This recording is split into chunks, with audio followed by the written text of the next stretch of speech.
இன்று ஜீகன் பால் என்கின்ற மிஷனரியை பற்றி நாம் பார்ப்போம்.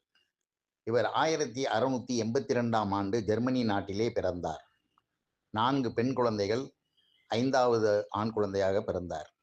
இவருடைய தாயார் பிறந்து கொஞ்ச நாளிலே இறந்து விட்டார். மிகவும் பக்தி உள்ள அவரது தாயார் சாவதற்கு முன்பாக இவரிடம் கூறியது, நான் உங்களுக்கு சேர்த்து வைத்திருக்கும் சொத்து என்னவென்றால் இந்த பைபிள் தான், இந்த வேதாகம் தான் என்று குறிப்பிட்டு விட்டு சென்று விட்டார்.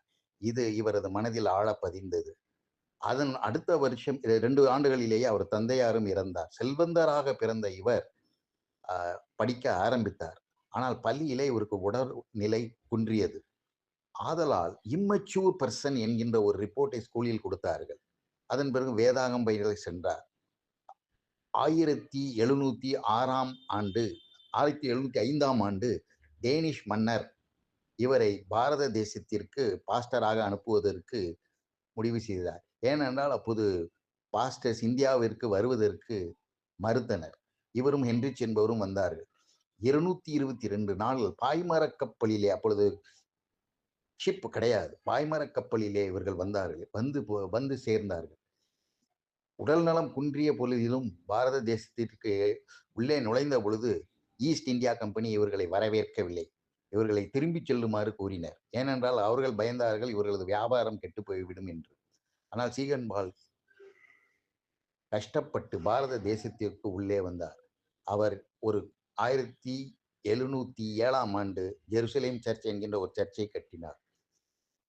பெண்களுக்கு அந்த ஏரியாவிலே நடத்தப்படும் கொடுமைகளை கண்டு அவர்களுக்காக ஒரு பள்ளியை நிறுவினார். பிறகு அதில் ஆண்களையும் சேர்க்கப்பட்டார்கள். இவர் செய்த மிகப்பெரிய காரியம் முதலில் தமிழில் பைபிளை மொழிபெயர்த்ததுதான். தமிழை கஷ்டப்பட்டு கற்றுக்கொண்டு, அப்பொழுது எழுத்து கிடையாது, இவர் கடல் மணலிலே எழுதி தமிழை கற்றுக்கொண்டு புதிய ஏற்பாட்டை தமிழில் மொழிபெயர்த்தார். அதை அச்சிட்டார். அச்சிடுவதற்கு அவர் அப்பொழுது பிரிண்டிங் பிரஸ் கிடையாது, மேனுவல் பிரிண்டிங் பிரஸ். அவர் பட்ட கஷ்டம் மிக மிக மிக அதிகம். பழைய ஏற்பாட்டிலும் பல பகுதிகளை அவர் தமிழ் மொழியில் மொழிபெயர்த்தார். அவர் ஒரு சிலருக்கு